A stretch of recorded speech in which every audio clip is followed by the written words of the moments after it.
This is World Awakenings, the fast track to enlightenment with your host, Carl Gruber. World Awakenings is a podcast dedicated to opening your mind, your heart, and your eyes to the fact that the world's population is now, more than ever, awakening to all things spiritual, metaphysical, and enlightening, and just how they play an all-important role in our daily life.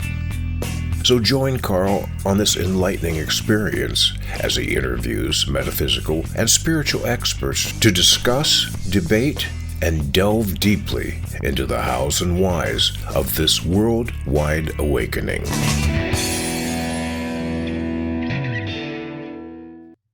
Hey, welcome to episode number 158 of the show, World Awakenings, the fast track to enlightenment. I'm your host, Carl Gruber. Now, if you've been searching for a source that dives deep into all things spiritual, metaphysical, and enlightening, then you've come to the right place, as this is exactly what we do here on this show since 2018. Now, let's meet our guests for this show, and to do this, we zip over to Sweden and meet Inaya Oakroot. Inaya's journey began early when she became a tennis coach at the age of 14. I can't wait to find out about that. She then spent 3 decades delving into the depths of human motivations and behaviors, while also exploring her journey as an artist. She has done such diverse things as becoming a consultant and program creator to operating a refugee camp for 4 years. And for the past 8 years, Inaya has dedicated herself to the healing arts, specializing in sound and energy healing and the exploration of akashic records. She has also authored 3 books, including Unfolding, Awakening to Your Pure Potential, that serve as bridges between science and spirituality. Inaya is the founder of Oakroot Spiritual Academy, helping to empower individuals to embrace their divine duality and navigate the interconnectedness of all aspects of existence. This sounds just absolutely lovely. And Inaya, thank you so much. I know you're 6 hours ahead of me. You're in Sweden, but I really appreciate you taking the time to be here. Thank you so much, Carl. I'm so excited to be here with you and all the listeners. I love it because, I've been reading and researching about you. You have a pretty amazing life, and, you've had an amazing, diverse life doing many different things, but you seem to have been aware of your duality and having spirit guides since you were very young. Can you tell us about some of your experiences when you were very young? Yeah, I can. Well, first of all, I knew since I was 5 that I am an artist, and it came out from my father telling that I would never be it, and then I felt my heart was taking out of me, and I understand that, okay, if I'm not an artist, I will not be, I will not exist. So as a 5-year-old, it was like, okay, so this is what I am, and not as a provoke, but really I was so dedicated to paint and draw, and after that even more. And in school, I was, every break of 20 minutes, I was running down to the library to paint an elephant or whatever. It's like my inner voice started to tell me stories so early. So I had no idea why I not follow it. And about duality, my parents were so different and always have different ideas about everything. So I could never amuse one and the other. One will feel it's bad and one will feel it's good. So it's a very perfect way actually to make me listen from inward, that I think it's a new paradigm to start to get the insights from being in the place where we listen to our higher self and are connected. So that's what I feel is spiritual, actually, to live embracing our inner knowing that we all have, but we have been taken away from. Yeah. That's pretty amazing that you realized that at the age of 5 years old. Heck, I can't remember anything from five except screaming when my mom took me to kindergarten. So, but that, yeah, from five. And I think I did read that the introduction of your book. I did see some of it where you described that situation where your dad said, "Oh, maybe your brother will be an artist, but not in Naya." Right. Yeah. But but Yeah. it's pretty cool that you were able to just let that go and be able to forge ahead and follow your heart. Yeah. Well, I think, yeah, I already, first of all, a 5-year-old kid is the most creative one. It's so much happened when we are 5. But I was already, sitting beside the pavement and take the water of little oil from the cars, and put on things and thought it will be gold. That's Jesus did, like color. It was like strange that the cars could go so fast, and I could later go on crossing that street because the energy was still there. So I think I always have been ruled by understanding energy. Yeah, I like that perspective too, and honestly, the way you just described that of how you can still go across the street where cars are zipping by and yet you're safe, but the energy is still there. I've thought of that too. That's You interesting. did, yeah, yeah. Just curious, is that your artwork behind you there? Oh yeah, that's some of it. Yeah. Wow, wow, this is awesome. Now Thank you. really curious. Now, you were born with an entirely different name, but now you're known as Inaya Oakroot. How and why did you choose this name? Well, a name contains so much of identity. Hmm. And actually, I had shifted it once more before when I was 26 to Kel because I didn't know who I was. My life was totally in ruin, and then I couldn't identify with the old name that I had. And now when I had written my books and still it was like something didn't in me didn't come follow the channeling from the book, and I felt that I really came to a never possible to enter road, so I had to shift the energy of being me to get loose of everything that was like inscripted into my old name. Well, and Oakroot, that sounds like you're connected to Gaia, to nature with that name. Yeah, that's is actually my name at birth, but it's Ekrot in Swedish, so it's just made in English because in English it's more sound like the Oh, roots. It's like it's really grounding, but in Swedish it's more sharp, and yeah. I'm so sensitive to sounds and to me, so. I find it's so much better to have it in English, but it's the same name that I always have had. It's Yeah. very, very unique. I really like that. Um, so again, doing a little research, I found this statement from you. You've said, "I am now able to sort out with which ideas are me personally and what comes from my higher self or guidance from elsewhere." Can you explain that a little bit more? Yeah. It's when it comes from my higher self, it comes like a it's come from here, not a heart, but a bit lower than heart. It's like just a knowing and a voice telling me, and also it's guidance from through my higher self from other guides. It's come that way. It's just ringing out, and so I guess more or less I my voice is just my higher self voice nowadays and have been for most of my life. But when it's not, it's like uh, it start to make things complicated. You know, when I'm not in a connection with my higher self or the voice of my higher self, things turn out to be very complicated. Hmm. Well, Uh, I appreciate that you are aware of your higher self, as you well know, and as I well know.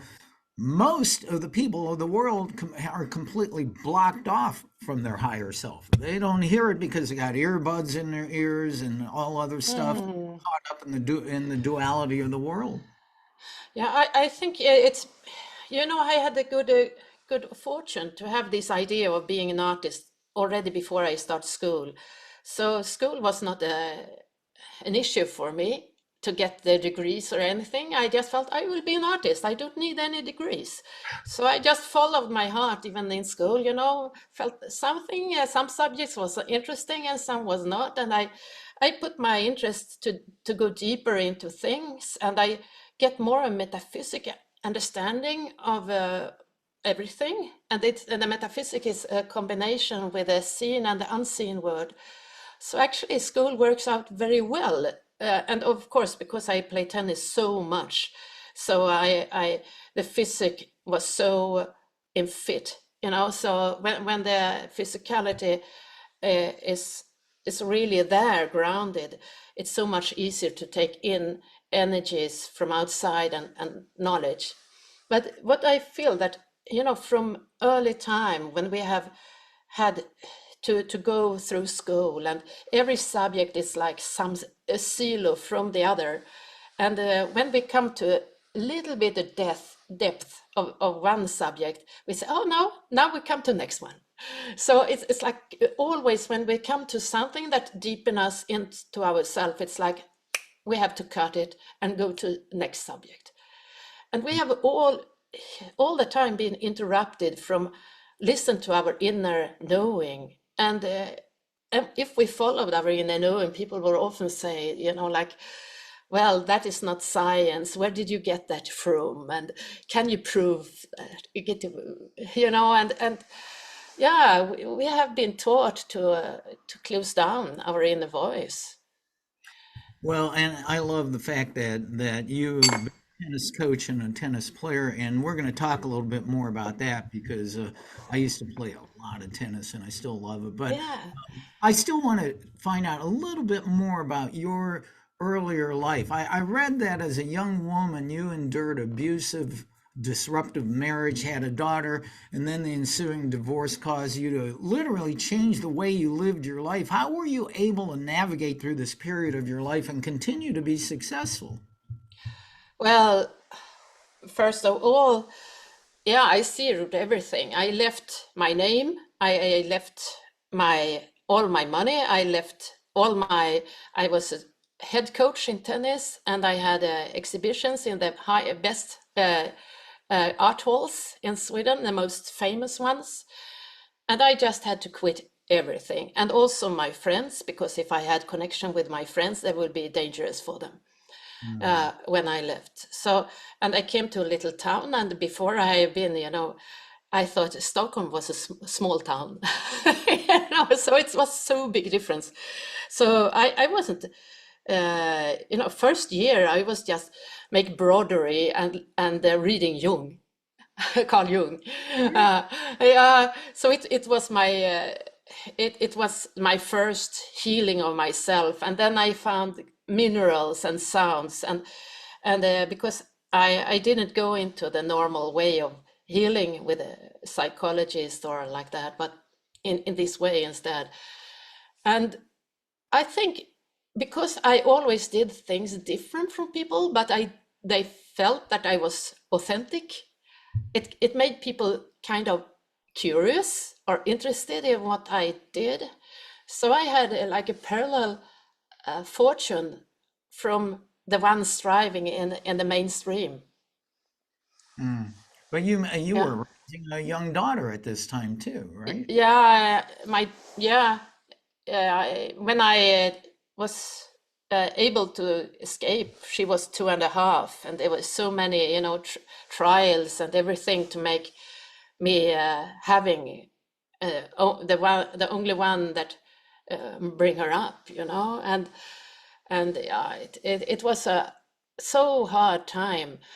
And in the same time, I never felt like a victim. I just was so down under, and felt, every step I could take, I saw when it's gone little better and little lighter. So it's like I didn't feel that I wanted to have another life than I had.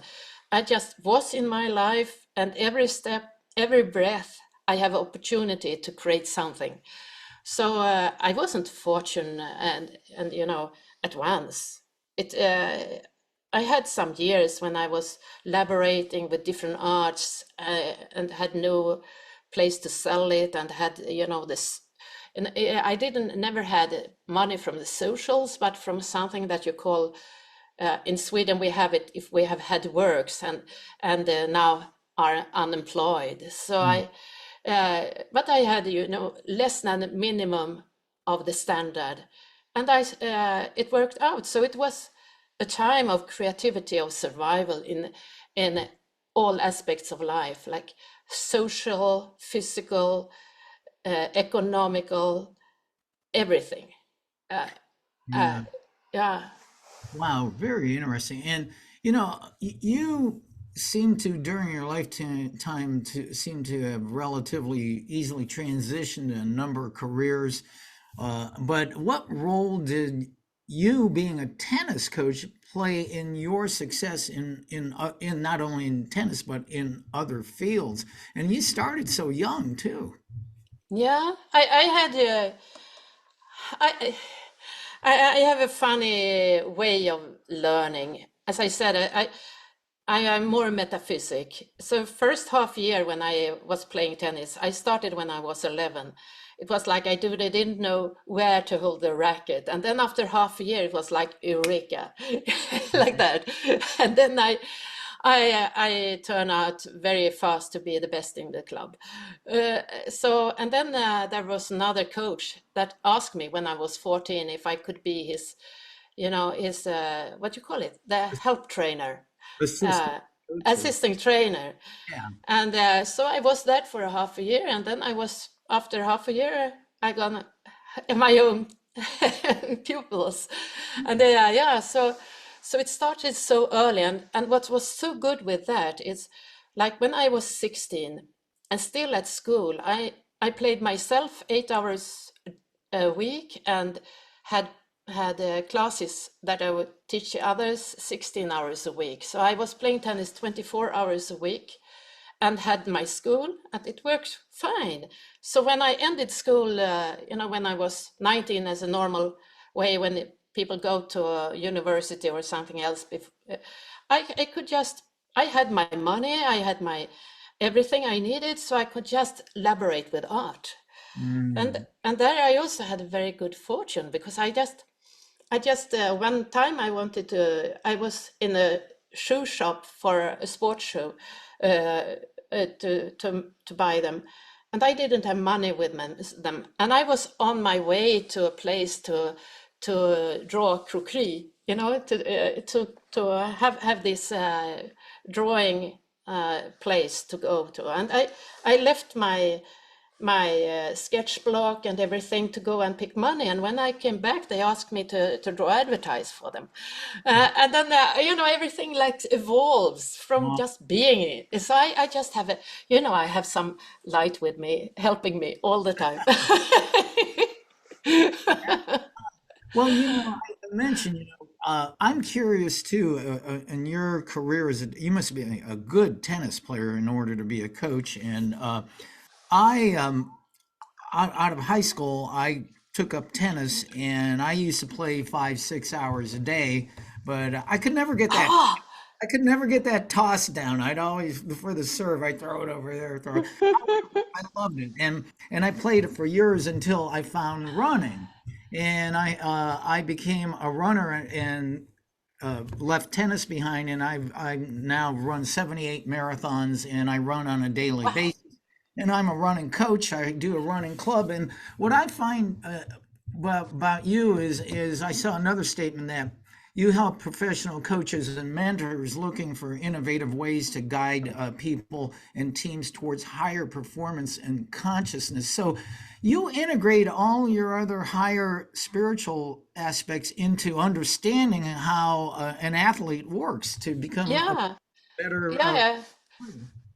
I think we normally does if wasn't closed down by school. Uh,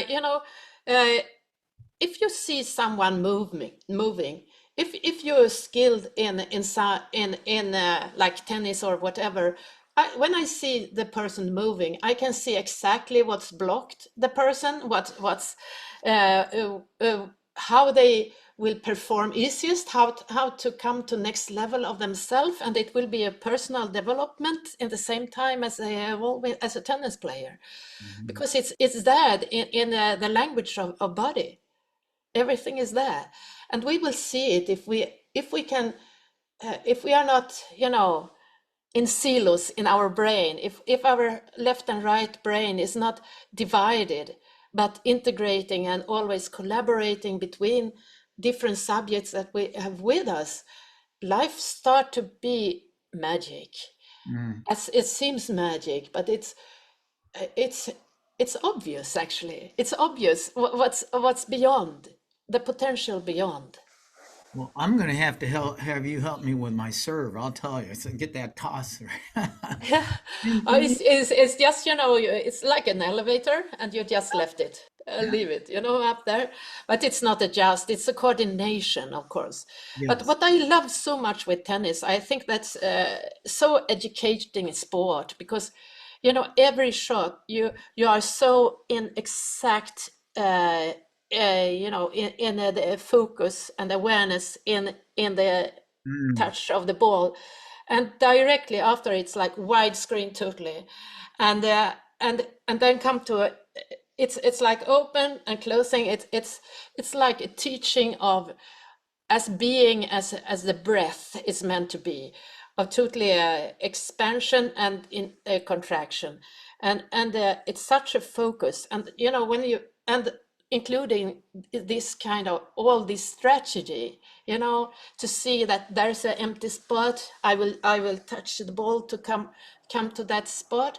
And I'm so if you are so integrated with where you go, you don't think about the shot, it comes by itself. It's like that. Many Yeah, athletes, they call this being in the flow. yeah. Like when LeBron James, the famous superstar basketball player, is driving down the lane for a basketball. Many athletes report they don't hear the crowd.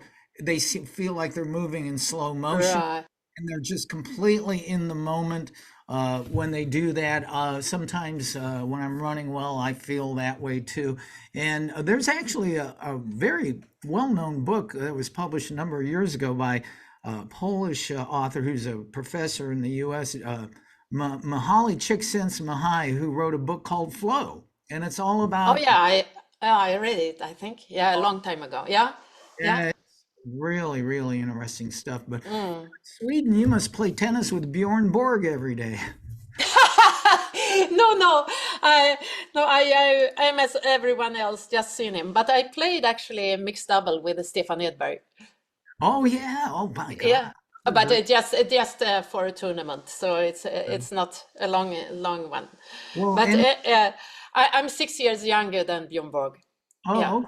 Yeah. Well, Yeah. he was phenomenal. Anybody who doesn't know the names Bjorn Borg or Stefan Edberg, look it up. Mm. Two of the greatest professional tennis players ever, right out of Sweden. So we're talking with Inaya Oakroot. This is just amazing. She is so diverse. Now, speaking of diversity, we've got to go to the other end here. Mm. You became a director of a refugee camp for 4 years. How did that come back? It doesn't seem like it had anything to do with what you were doing before. Well, in a way, it is. It's all in synchronicity. Life is like that. But actually, as a when I was 20 up to 28, I was traveling the world to find who I am and where where where is where. where do I belong? Where did I come from? Because I felt so different from my parents, from my society, everything. I felt I'm not from there, so I was traveling around, but I never visited the Arab countries or the inner Africa. And they were the one coming to a refugee camp that we just by, if we believe in coincidence, but we had like a youth hostel that could have invite 84 to 130 people to come there as refugees. And when 2013, our government decided to open their arms for refugees, and in the same time Syria was really in the start of the war and the implosion. So that's how it became our refugee camp. But I was already an organizational leadership coach, so this was really a place to operate my knowledge in all the spectras, how to work it out. And it was a wonderful family feeling that we got in this place, even though people were going and coming as they were. So yeah, it of course it was so deep sorrows and so much chaos. But because I had my past as with hidden address, as we call it in Sweden, I actually had the same background as they had when they came, and they felt that I understood them. And we had so many interesting discussions about religion that is so taboo in Sweden, and God, and what's there, and my belief system. So it was really developing my understanding of belief system and where they come from and how they operate. So it was very interesting. I guess Yeah. your history of having to hide from that abusive marriage, you were a refugee in a way. Yeah, absolutely. In my Wow. own country, but I was in my own country, but I couldn't have any connection with anything that I had. So it's really a start where I had no connections, no knowledge about how to start, and the daughter that's 2.5, and Mm. going into lots of trials where I didn't understand the system at all, because I've just been a tennis coach and an artist. This is totally another word. So it's natural. It was very natural to be hosting the refugee camp. Feels very natural. Well, this leads to something that I would like to discuss because you're now known as a spiritual mentor and teacher and coach. Let's discuss what you call divine duality. What is it, Mm. and why do you call it divine? Yeah, for me, I believe, that the duality as it's a two-dimensional energy. It came from oneness, and like we needed to explore the duality of two counterparts. But that was an era that is now ended. And the third energy is other side of the coin of duality.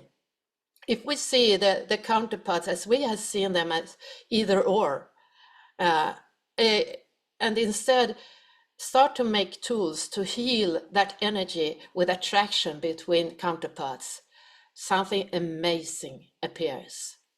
First of all, if we have two counterparts in our two hands, in our palms of our hands, as if I judge myself, I feel I judge myself for this thing, and I feel, okay, forgiveness in the other hand.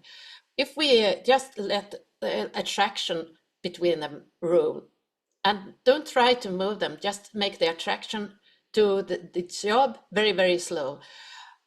Bit by bit, we heal all what was buried in the judgment. And we come to the center part at the child position in the middle. And that is a vertical line from source directly into creation. So in this line, it's a first place of healing duality. It's to put attraction between what we before saw that something that was more in war of each other. And actually, when we then go again and divided the two, after we have done the healing between the two, an area of creation and healing is open, because all what they two have in common in their co-creation is there as a field of creation. That is actually what happens always when we have one subject and another that we are interested in, and we start to learn from, as I learned from tennis to the art, and from art to the coach, to the organizational field, everything starts to melt into and evolve the other when we are in the field of attraction between counterparts. So divine duality is actually when we can use it as a tool and really find techniques with it, it will heal very fast what we have created from inverted duality, as I call it. What a really beautiful explanation of that. And so let me see if I get this right. You have one aspect of yourself here and the other aspect here. One of source, your divine higher self, and over here, the dream of separation from our source. Now, if you allow yourself here in this 3D body to reconnect with the source in your higher divine self, that's where the healing happens, right? Yeah, right. And it's everything we see, our personal self, our divine self, because everyone has it's a divine self coming down as a spirit into a physical body, and we have a body, and we just integrate those two. We start to listen to our higher self. And we can, with creative energy and understanding of the human construction of mind, heart, and body, and how we can operate with them. When we do it delicately, we can really we can be the creator that we are born to be. Creating our lives doesn't matter if the society is different and they didn't accept what we are doing, because actually in the vertical energy line, all is created lots before it's seen. And if we are clever enough to use this energy tool and understand the whole picture, we will create something that didn't exist always. And I like your description of the vertical energy line. So that is more in line with timelessness, where there is no time in that vertical line, because the way we live our life, we imagine a linear time exists, and everything deteriorates and changes. But in that vertical energy line, everything is eternal and unchanging. Exactly.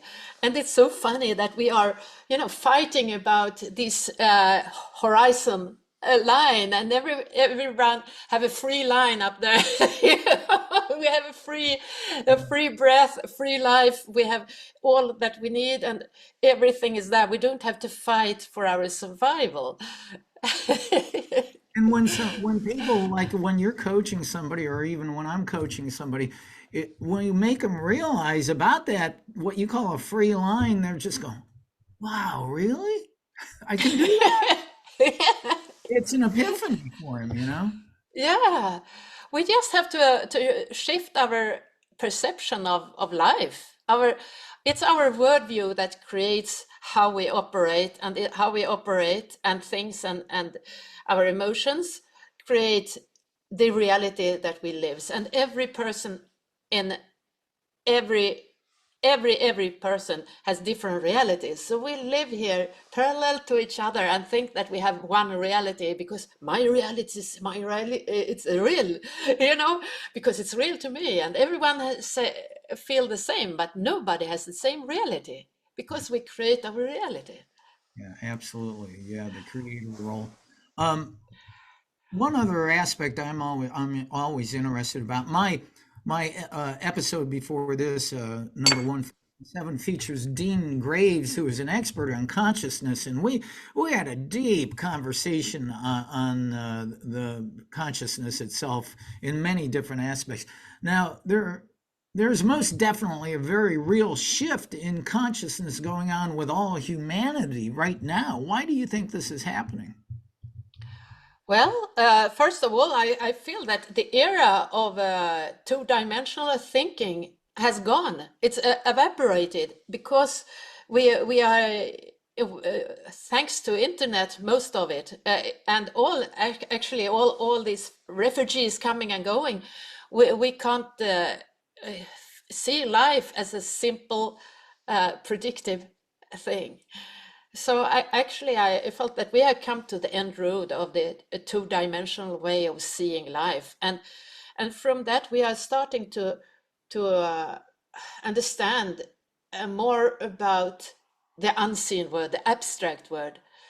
And when we are doing that, our vibrations heighten, and we do that, we start to act different.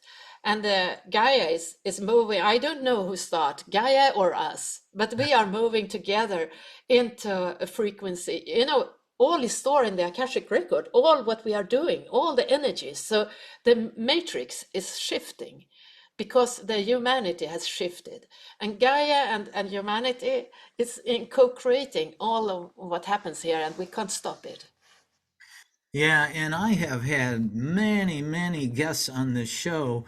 I've spoken to ascended masters through channels and teachers on this, and they all say that humanity is on the verge of raising itself to the fifth 5D, even beyond. And you're Yeah. exactly right. The internet has a big thing to do with this because now, you have information on demand like anywhere in the world. And that was not the opportunity except in the last 25 years.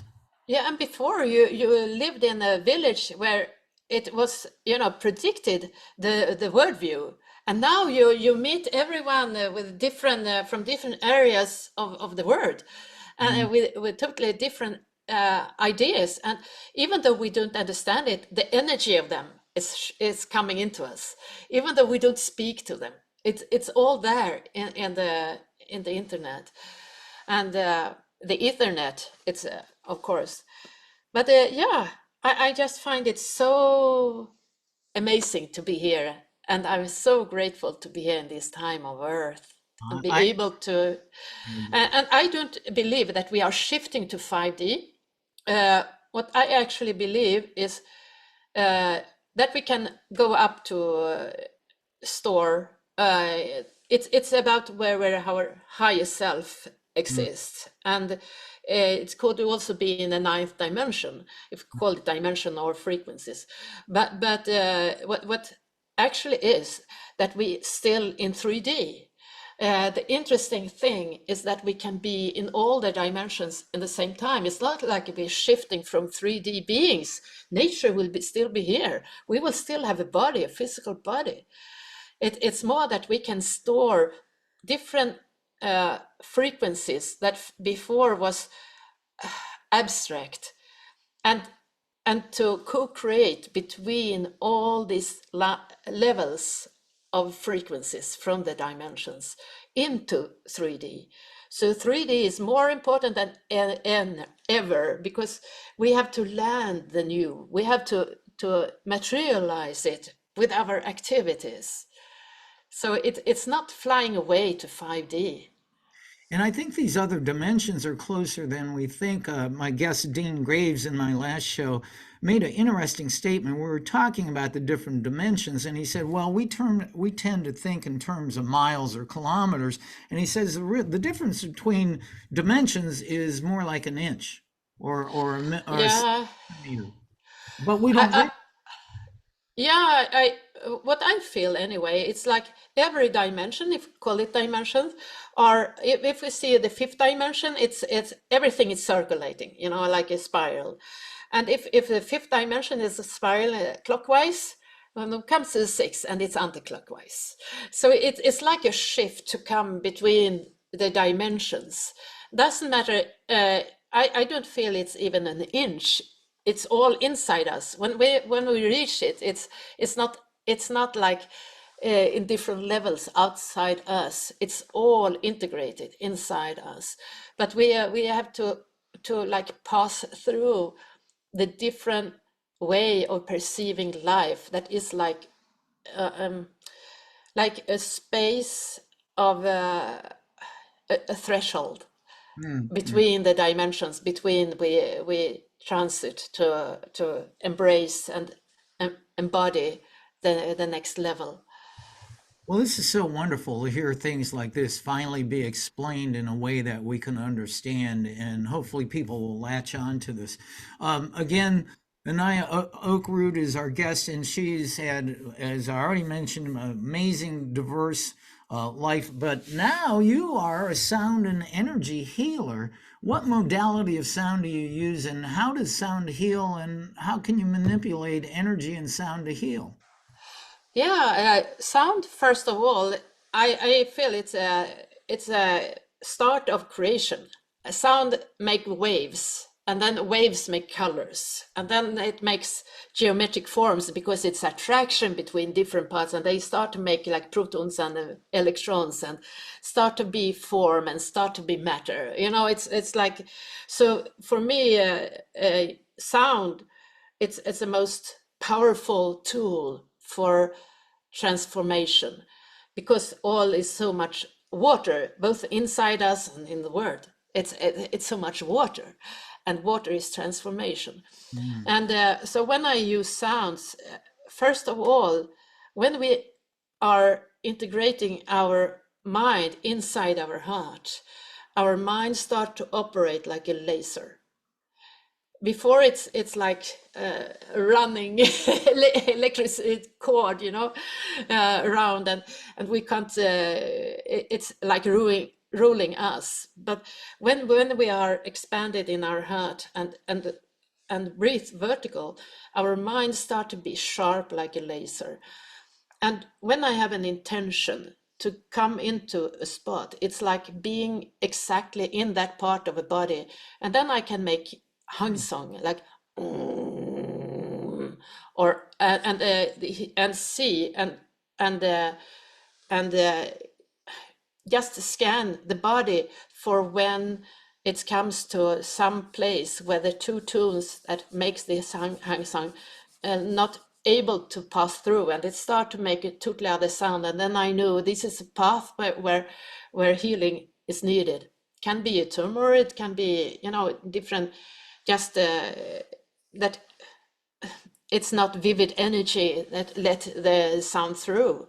So it's like a checking tool to scan the body, and then to use undertones like oh, or overtones. Overtones is just to make one vowel, because vowel is a feminine energy and the consonants is masculine energy. And when we make vowels, it's like catching source. It's like receiver. It's a receiving energy. And when we take just one of the vowels, like it's different vowels for different parts of the body, different deep and high, and we put it in one tune for a long time, it starts to make fractals, and in these fractals it heals. So it's a main tool, but also I use gong and crystal balls and tuning forks as well. But it's how I started, because I wanted to experiment with high frequency sounds. But actually, because our mind is in our body, and the voice is therefore more powerful, what I understand when I work with my clients. It makes sense to me that sound can heal because, I mean, if everything is energy, that means our body is energy. And if you hit a frequency of sound and aim to heal, it would hit the body and change the energy. As a matter of fact, let me reach back here. A couple of years Yeah, ago, I had Eileen McCusick on, who does what she calls biofield tuning. And yeah, you like that, yeah, and you rub it on certain areas that need to, and she's pretty famous for this, and I bought one of them, and actually I plan to use it here a little bit later. And it's interesting, and then different, this, I don't know what frequency is, but pretty interesting. So this is just one aspect of sound healing. yeah, absolutely. It's and of course a tuning fork is it's one tune. So that's why it works so well, because it makes Mm. these fractals. Yeah, yeah. Yeah. Wow, super interesting. I love the sound of crystal bowls too. Yeah, and but what's also so important when I work with my retreats and with people for healing, it's how as you said, our body is just energy, but we feel that it's a physical, that it's a permanent physical body, but actually it's 99.999% just air or space. Hmm. And it's with our frequencies of having judgment, or having uh, different filters to the word, this air or space is like compressed. And so it's compressed between the cells, and they can't communicate that well and everything. So even though when I do a sound healing, the most important is to come to the way that that person operate their body and their worldview, because they will again create the same that was, even though it comes healing with a sound. We create all the time by our way perceiving life, and how to work with this space within that we have. Well, I find this very interesting because myself and my friend Eleni Iambolis are actually administrators for a Facebook group called The Power of Eight for Healing. And it's based on Lynn McTaggart's book, The Power of Eight, where eight or more people come together virtually or live and focus healing intentions on a person Mm. thing. We have over 1,600 members from around the world in this group, and we meet virtually on Zoom and do this. But what I have found, it seems that stress and unforgiveness and trauma that is buried is what creates those blockages, or as you said, compresses certain Right. areas of energy, and that's what you need to focus on to heal. Yes, absolutely. So if we just understand how much, if we just fuel our heart and our body with this empty space, get rid of everything that that is, it sounds so easy, but get rid of identity, get rid of what we need to do, and start to have the beginner's mind, and start to listen to, actually, to life with wonder. If we start to listen to life with wonder, we start to listen from attraction, and there everything, as in Divine Duality, is starting to get the easiest way to come where we want to come, because nature is always taking the easiest way. So just putting in wonder in our perception makes such a difference. And of course, we need to take away layers of trauma, layers of past life experience, genetic karma, so much to learn about ourselves in this path of being a human being. On top of everything you do, you work with Akashic records? Yeah, it's a kind of natural thing. I feel, if you just open to the unseen world, it's obvious that everything in this world, it's created like a film, and this film has a recording energy in the aura of Earth, where all is collected, everything that has existed. But it's just like unsorted until we put a question to it. And by the question, it has the energy and the memory of that thing, and it comes together and form that place into beingness, and we can read from it. So we can heal and see what happened and see what's needs to be healed. And actually also in the Akashic records, because it's like a memory film, if we just make like something, finish a line, it's like finish a timeline. We finish it in the memory of this system, and it's gone if we don't start to create it again. We can always do it from our identity and our way of doing the same as we always have done. But actually, all healing is about ending an energy cord.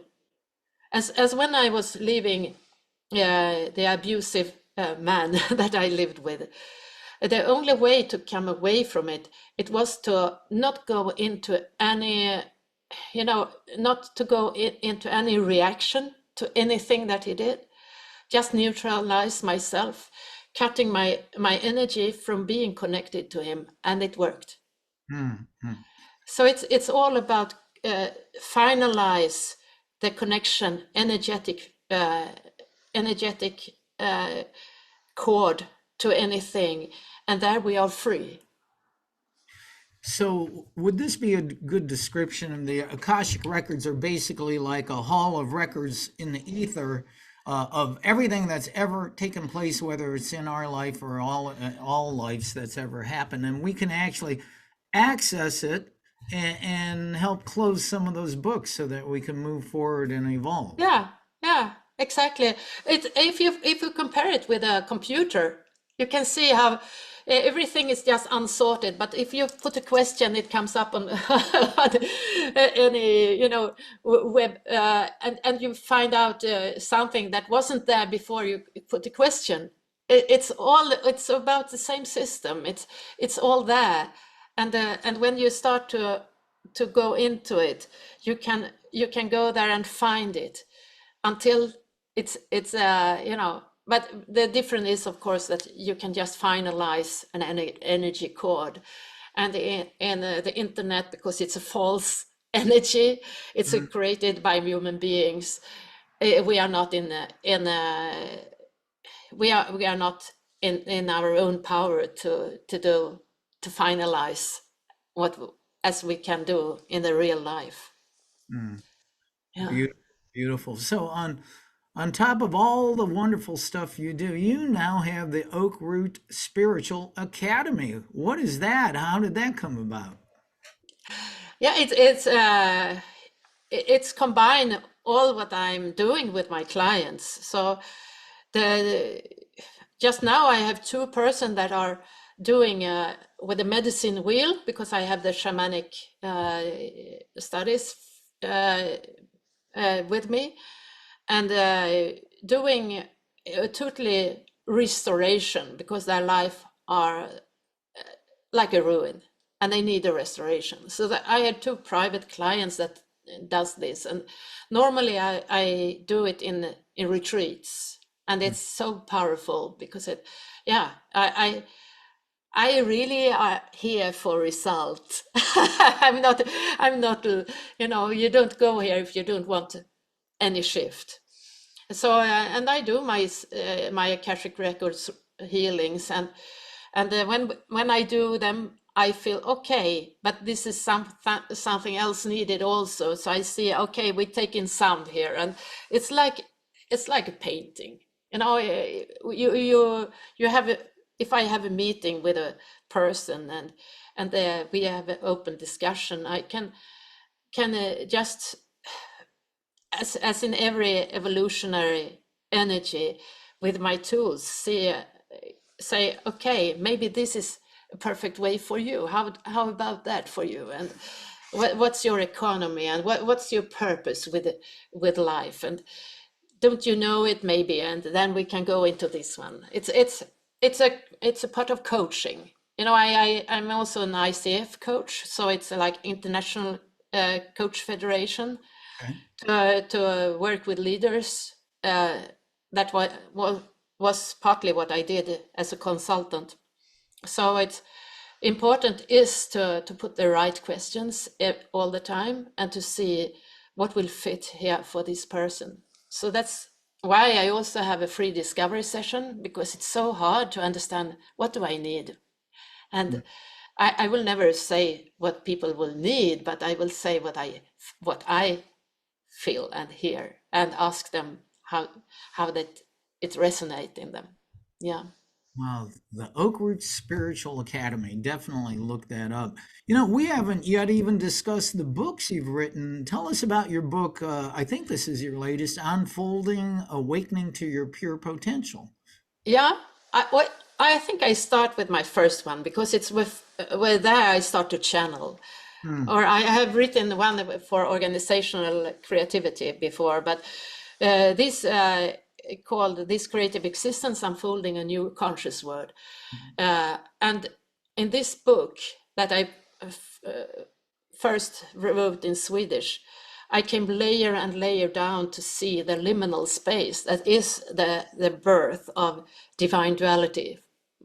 And when I came to write it, it's so I mean, it's compressed with so much wisdom. So people like read one page and it takes 1 week. so I felt, okay, this was a bit too much. I did a very short one that called Dream State, where you bring forth your being. And when I wrote this one, people, it's more pictures and it's like a film and you can read it half an hour. And then people said, oh, such beautiful pictures. And I felt, okay, I didn't reach that either. So the third book is more practical. It's more, going into practical doing it. But for me, the first book is really the pearl.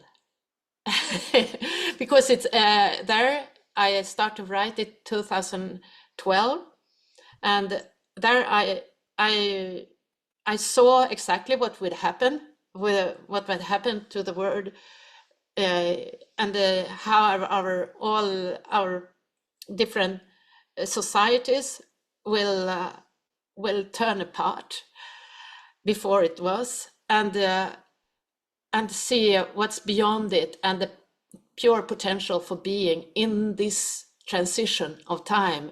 So in this one, it's really deep, going into feeling the magic of life. What was the name of that first book again?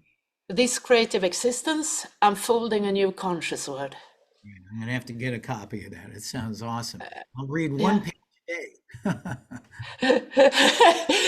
Actually, it took 3 years to write it as well. So it was turning me into a level of understanding, into next level and into next level. And I had to rewrite the book because I understood, I was too digital in my mind. I didn't understand the pure potential of the beingness before I could, step into what's really beyond it. So, but you said you channeled. So basically, when you write, you're downloading your higher self, just coming through you to. Yeah. So when I started to write, to channel, when I wrote it, I had to dance a dance that called chakra dancer for 1 hour, and always when I came from the root and come to the heart, the book start to come to next level of writing. And after 1 hour, doing it in the morning. I had a full day writing. It was just running through my hands, and I didn't have to think so much about it. It just came there. That's a beautiful way to write, because really when I write, I mean, my couple books I've written, it's the same thing really. It was just a download. I just was Yeah. the vehicle when it comes through me, and type. Oh, and then I go, did I write that? Yeah. Did I? But I didn't know that by that time. How could I've written that? Absolutely. Yeah. I love it. So, well, we're going to wind up here with Inaya Oakroot, but Inaya, you do live and virtual retreats and workshops, some one-on-one coaching. Can you tell us some of those that you're currently holding or about to hold? Yeah, I have actually 2 retreats starting in August. So, and it's early bird prices already until July. Until there, I have all my shorter sessions, and also if one feel that okay, I'm in an urgency of shifting my life, I have this private way to just make a personal schedule that suits that person, and where I follow that person. So it's different ways to work. Mm. So, your live retreats and workshops. So, if somebody lives in, let's say, in the U.S. and wants to fly to Sweden, they can come and do that with you. Yeah, that's Wow. beautiful. It's so beautiful to be here in person retreats with Yeah. together. It's so magic, and we And I, can use nature in another way as well when we work in person retreats. But uh, uh, to have in-person retreats has so many benefits, but also to make online retreats, because then we develop it in the place where people actually should implement it. mm, Implement it. mhm. So it both has all their different best ways to do it. Depends. It Yes. depends. Yeah. Sounds wonderful. Well, what is the best way if somebody wants to connect with you and communicate with you? You have a website. Is that the best way to find you? Yeah, and it is the same as you said. It's oakrootspiritualacademy.com. And there you find everything. And I welcome anyone. It's beautiful. I love to work with men and women, all ages. I have been on that Uh, website the last couple of days. It is very beautiful. So, Inaya Oakroot, you are amazing. I'm so grateful to have you on World Awakenings. I love what you're doing. You are bringing light and love and truth to the world, and I thank you for that. Thank you. Carl, thank you for you. I would love to have a podcast where I interview you. You have so much to share. Yes. Let me know. I'll be there. But thank you again. Thank you. This has been another episode of World Awakenings, the fast track to enlightenment with host Carl Gruber, a certified law of attraction life coach. We welcome you to tune in to each and every episode of World Awakenings as we open your mind, your heart, and your eyes to the fact that the world's population is now, more than ever, awakening to the truth of all things spiritual, metaphysical, and enlightening, and just how much they play an all-important role in our moment-to-moment daily life.